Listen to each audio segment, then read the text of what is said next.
ಒಂದು ಬಾರಿಯ ಅಥವಾ ಪದೇ ಪದೇ ಅದನ್ನೇ ಡೈಲಿ ಮೇಡಮ್, ಡೈಲಿ. ನೀವು ಎದ್ರಿಗೆ ಬಂದಾಗ ಆತ ಪಂಚೆ ಬಿಚ್ತಾ ಇದ್ದ. ಹೌದು, ಆಗ ಕ್ಯಾಮ್ರಾ ಇರ್ಲಿಲ್ಲ ನಮ್ಮ ಮನೆಯಲ್ಲಿ. ನೀವು ಕ್ಯಾಮ್ರಾದಲ್ಲಿ ನಿಮ್ಮ ಫೋನಲ್ಲಿ ರೆಕಾರ್ಡ್ ಮಾಡ್ಕೊಂಡ್ರಿ ಅದನ್ನ? ಆಮೇಲೆ ರೆಕಾರ್ಡ್ ಮಾಡ್ಕೊಂಡ್ರಿ. ಅದು ಕ್ಯಾಮ್ರಾದಲ್ಲೇ ರೆಕಾರ್ಡ್ ಆಗಿದೆ. Okay, good. ಫಸ್ಟ್ ನಮ್ಮ ಮನೇಲಿ ಕ್ಯಾಮ್ರಾ ಇರ್ಲಿಲ್ಲ. ಪ್ರಾಬ್ಲಮ್ ಇವ್ರು ಈ ತರ ಮಾಡೋದು ತುಂಬಾ ಜನ ಮಾಡಕ್ ಸ್ಟಾರ್ಟ್ ಮಾಡಿದ್ಮೇಲೆ ನಮ್ಗೆ ಅನಲೈಸ್ ಆಗಕ್ ಸ್ಟಾರ್ಟ್ ಆಯ್ತು. ಗೊತ್ತಾಯ್ತು, ನೀವು ಕ್ಯಾಮ್ರಾ ಹಾಕ್ಸಿದ್ರೆ ಅವನ್ನ ರೆಕಾರ್ಡ್ ಮಾಡ್ಕೊಂಡ್ವಿ. ಹಲ್ಕಟ್ ಕೆಲಸ ಕ್ಯಾಮ್ರಾದಲ್ಲಿ ರೆಕಾರ್ಡ್ ಆಗಿದೆ. ವಾಟ್ ನೆಕ್ಸ್ಟ್ ಏನ್ ಮಾಡಿದ್ರಿ? ಆಗ ಕಂಪ್ಲೇಂಟ್ ಕೊಟ್ವಿ ನಾವು ಸ್ಟೇಷನ್ಗೆ. ಹೌದು, ಅಂತೋಣಿ ಅಮೃತಹಳ್ಳಿ ಪೊಲೀಸ್ ಸ್ಟೇಷನ್. ಖಂಡಿತವಾಗ್ಲೂ. ಓಕೆ, ಅಮೃತಹಳ್ಳಿ ಪೊಲೀಸ್ ಸ್ಟೇಷನ್ಗೆ ಹೋಗಿ ನಮಗೆ ಗೊತ್ತಾಯ್ತು ಇದನ್ನ ಮಾಡಿಸ್ತಿರೋದು ಅಂತೋಣಿ ಲಾರೆನ್ಸ್ ಲ್ಯಾಂಡ್ ಡಿಸ್ಪ್ಯೂಟ್ಗೆ ಅನ್ನೋದು ನಮಗೆ ಅಷ್ಟೊರ್ಗಾಗಲೇ ಸತ್ಯನ ತಗೊಂಡ್ಬಿಟ್ವಿ ನಾವು. ತಗೊಂಡ್ಬಿಟ್ಟು ಯಾರ್ಯಾರಿದ್ದಾರೆ ಏನ್ ಮಾಡ್ತಿದ್ದಾರೆ ಎಲ್ಲ ಸತ್ಯನ ಸ್ವಲ್ಪ ಬುದ್ಧಿ ಉಪಯೋಗಿಸಿ ಇನ್ಫಾರ್ಮೇಶನ್ ಕಲೆಕ್ಟ್ ಮಾಡ್ಕೊಂಡು, ಬಟ್ ಯಾರ ಹತ್ರನೂ ಹೇಳಲಿಲ್ಲ. ತಗೊಂಡ್ಬಿಟ್ಟು ನಾವೇನು ಮಾಡಿದ್ವಿ, ಡೈರೆಕ್ಟಾಗಿ ಅಮೃತಹಳ್ಳಿ ಪೊಲೀಸ್ ಸ್ಟೇಷನ್ಗೆ ಹೋಗಿ ಕಂಪ್ಲೇಂಟ್ ಕೊಟ್ವಿ. ಕಂಪ್ಲೇಂಟ್ ಕೊಟ್ಟಾಗ ಅಲ್ಲಿ ಇನ್ಸ್ಪೆಕ್ಟ್ರು ನಮಗೆ ಬೇಕಾದ ರೀತಿಯಲ್ಲಿ ಅವರಿಗೆ ಟ್ರೀಟ್ಮೆಂಟ್ ಕೊಡಲಿಲ್ಲ, ಅಂದರೆ ಆ್ಯಕ್ಷನ್ ತಗೊಳ್ಳಿಲ್ಲ. ಮುಚ್ಚಳಿಕೆ ಪತ್ರ ಅಷ್ಟೇ ಬರ್ಸೋರು, ಏನೂ ಹೇಳಲಿಲ್ಲ ಮೇಡಮ್ ಅವರಿಗೆ. ಅವರು ಯಾರಿಗೆ ಅಕ್ಯೂಸ್ಟ್ಗಳು ಯಾರು ನಾವು ಕಂಪ್ಲೇಂಟ್ ಮಾಡಿದ್ವು ಅವರಿಗೆ. ಯಾರ್ಯಾರು 7 ಜನರ ಮೇಲೆ ಮಾಡಿದ್ರು? First Antony Raj madam, second Michael, ಮೂರನೇದು ಪ್ರವೀಣ್ ಅಂತ. ಅಂತೋಣಿ ರಾಜ್ ಅವರ ಅಲ್ಲ, ನಿಮ್ಮ ಎದುರಿಗೆ ಯಾರು ಅನುಚಿತವಾಗಿ ವರ್ತಿಸ್ತಾರೆ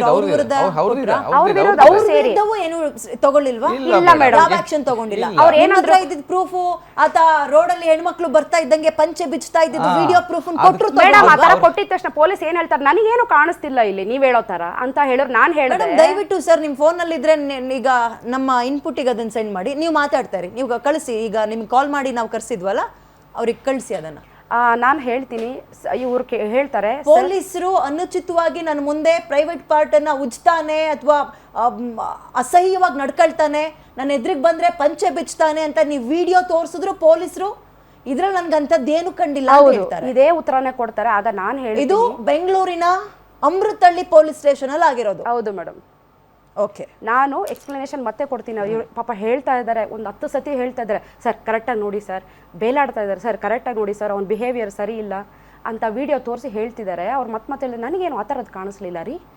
ಅದಕ್ಕೆ ನಾನು ಹೇಳಿದೆ, ಸರ್ ಮನೆ ಇರೋದು ಪ್ರೈವೇಟ್ ಕೆಲಸಕ್ಕೆ, ಹಾಗಿದ್ಮೇಲೆ ಪಂಚೆ ಎಲ್ಲ ಮನೇಲಿ ಅವ್ನು ರೆಡಿ ಮಾಡ್ಕೋಬೇಕು, ಆಚೆ ಅಲ್ವಾ ಅಲ್ಲ ಮೇಡಮ್ ಸರ್, ಮನೆ ಏನಕ್ಕೆ ಅವನಿಗೆ ಅಂತ ಕೇಳಿದ್ಮೇಲೆ ಸೈಲೆಂಟ್ ಆದರು. ಕೊಡಿ ಸರ್, ಕೊಡಿ ಸರ್. ಇಲ್ಲಿ ಕಳ್ಸಿದ್ರಾ ನೀವು? ಇಲ್ಲ ಇಲ್ಲ, ಒಂದು ನಿಮಿಷ. ಇಲ್ಲ, ನೀವು ಫಸ್ಟ್ ಕಳ್ಸಿ ನನಗೆ, ಆಮೇಲೆ ಕೊಡಿ. ಸರಿ, ಆಮೇಲೆ ಏನಾಯ್ತು? ಸೊ ಕಂಪ್ಲೇಂಟ್ ಮೇಲ್ನೋಟಕ್ಕೆ ತಗೊಂಡ್ರು, ನೀವು ಕೊಟ್ಟು ಯಾವ ಪ್ರೂಫ್ ಅವ್ರು ಕನ್ಸಿಡರ್ ಮಾಡಲಿಲ್ಲ. What next? ಮುಂದಕ್ಕೆ ನಾನು ಅವ್ರಿಗೆ ಹೇಳಿದೆ, ಅಲ್ಲ ಸರ್ ಕ್ಲಿಯರ್ ಆಗಿ ಕಾಣಿಸ್ತಿದೆ, ಅವ್ನು ಹೊರಗಡೆ ಮಾಡೋದಾದ್ರೆ ಅವನಿಗೆ ಮನೆ ಏನಕ್ಕೆ. ಸರಿ ಸರಿ, ನಿಮ್ಮ ಭಾಷೆಗೆ ನೀವು ಹೇಳಿದ್ರಿ. ಪೊಲೀಸರು ಏನು ಮಾಡಿದ್ರು? ಪೊಲೀಸರು ಜಾಸ್ತಿ ಮಾತಾಡಲ್ಲ. ಅದು ಒಂದು ಮೇಡಮ್, ಈ ಅದೇ ಥರ 4 ಇದೆ. ಅದೇ ಥರ 4 ವಿಡಿಯೋ ನಿಮ್ಗೆ ತೋರಿಸ್ತೀನಿ ನಾನು. ಅದೇ ಅವನು ಆ ಥರ ಮಾಡಿರೋದು ಬೇಕು ಅಂತ ನಮ್ಮ ಕ್ಯಾಮ್ರಾ ಮುಂದೆ ಬಂದು ಆ ಥರ ಇದು ಮಾಡಿ ಹೋಗ್ತಾನೆ ಮೇಡಮ್. ನೀವು ಅವಾಗ ಎದುರಿಗಿದ್ರ? ಅಲ್ಲಿ ಕಾಣಿಸಲ್ಲ ಮೇಡಮ್, ಇನ್ನೊಂದು ಕ್ಯಾಮ್ರಾ ಕವರ್ ಆಗಲ್ಲ. ನಾನು ಅಲ್ಲಿ ಓಡಾಡ್ತಾ ಇದ್ದೀನಿ, ಅದು ಕವರ್ ಆಗ್ತಾ ಇಲ್ಲ ಅಲ್ಲಿ, ಬಟ್ ನಾನು ಇದ್ದೀನಿ ಅಲ್ಲಿ. ಅವನಿಗೆ ಗೊತ್ತು ನಾನು ಇದ್ದೀನಿ ಅಂತ ಹೇಳ್ಬಿಟ್ಟು. ಇನ್ನೊಂದು ಕ್ಯಾಮ್ರಾ ಸ್ವಲ್ಪ ಅಲ್ಲಿ ಕವರ್ ಆಗಲ್ಲ, ಗೋಡೆ ಅಡ್ಡ ಬರ್ತಾ ಇದೆ, ಬಟ್ ನಾನು ಇದ್ದೀನಿ ಅಲ್ಲಿ. ಸೊ ಆ ಟೈಮಲ್ಲಿ ಕ್ಯಾಮರಾ ಮುಂದೆ ನಾವು ನೋಡ್ಲಿ ಅಂತಾನೆ ಮಾಡಿರೋದು ಉಂಟು ಮೇಡಮ್. ಅದ್ರದ್ದು ಬೇಕಾದ್ರೆ ನಾನು ತೋರಿಸ್ತೀನಿ ನಿಮಗೆ. ಸರಿ. ಸೊ ಪೊಲೀಸರಿಂದ ನಿಮ್ಗೆ ಯಾವುದೇ ರೀತಿಯ ಸಹಾಯ ಸಿಗಲಿಲ್ಲ. ಆಮೇಲೆ ಏನಾಯ್ತು? ಆಮೇಲೆ ನಾವು ಕಂಪ್ಲೇಂಟ್ ಕೊಟ್ಟು ಅವ್ರೇನು ಹೇಳಿದ್ರು, ಮುಚ್ಚಳಿಕೆ ಪತ್ರ ಬರ್ದ್ಕೊಟ್ಟು ಹೋಗ್ರಿ ಅಂತ ಹೇಳಿದ್ರು. ಮುಚ್ಚಳಿಕೆ ಪತ್ರ ಬರ್ಸಿದ್ವಿ ಸರ್. ನಾವು ಅನ್ಕೊಂಡ್ವಿ ಭಯ ಬಿದ್ದಿರ್ತಾರೇನೋ, ಇನ್ನೊಂದ್ಸಲ ಮತ್ತೆ ನಡೆಯಲ್ವೇನೋ ಅಂತ ಹೇಳಿಬಿಟ್ಟು ಮನೆಗೆ ಬಂದ್ವಿ ಮೇಡಮ್. ನೆಕ್ಸ್ಟ್ ಡೇನೇ ಅದು ಏನು ನಡೀತಾ ಇತ್ತು ಅದು 1ಕ್ಕೆ 10 ಪಟ್ಟು ಜಾಸ್ತಿ ಆಗೋಯ್ತು. ಬೇರೆ ಬೇರೆ ಗಂಡಸರು, ನನಗೆ ಗೊತ್ತಿರೋರೆ, ಊರವರೇ ಬಂದು ನಿಂತ್ಕೊಳ್ಳೋದು, ನನ್ನ ನೋಡಿ ನಗೋದು, ಅದೇ ನಾನು ಹೇಳಿದ್ನಲ್ಲ ಆ ಥರ ಕೈ ಇಟ್ಕೊಂಡು ಉಜ್ಜೋದು, ಹೇಳಿಸಿ ಅವ್ರನ್ನ. ಆ ಮೈಕಲ್ ಅನ್ನೋರು ಬಂದ್ಬಿಟ್ಟು ಅಂತೋಣಿ ರಾಜ್ ಅವರ ಕಾಸಾ ದೋಸ್ತ್, ಅಂದರೆ ಚಿಕ್ಕ ವಯಸ್ಸಿಂದನೂ ಇಬ್ಬರು ಫ್ರೆಂಡ್ಸು. ಅವ್ರು ಯಾವಾಗಲೂ ನನ್ನ ಫಾಲೋ ಮಾಡೋದು, ನನಗೆ ಗೊತ್ತಿದೆ ಅವ್ರ ಫ್ರೆಂಡು ಅಂತ. ನಾವು ಟ್ಯೂಷನ್ಗೆ ಹೋದರೆ ನಮ್ಮನ್ನು ಫಾಲೋ ಮಾಡೋದು, ದೇವಸ್ಥಾನ ಹಿಂದೆಗಡೆ ಅವರೇ ಇರ್ತಾರೆ. ನಾವು ಹೋಗ್ತಾ ಇರೋ ದಾರಿಯಲ್ಲಿ ನಾವು ಮಿರರಿಂದ ನೋಡಿದ್ರೆ ಮೈಕಲ್ ಅವರೇ ಗಾಡಿಯಲ್ಲಿ. ಟ್ಯೂಷನ್ಗೆ ಹೋದರೆ ಅವರು, ತರಕಾರಿ ಅಂಗಡಿಗೆ ಹೋದರೆ ಅಲ್ಲಿ ನಿಂತ್ಕೊಳ್ತಾರೆ, ಎಲ್ಲಿ ಹೋದ್ರೂ ಅವರೇ ಕಾಣಿಸ್ತಾರೆ.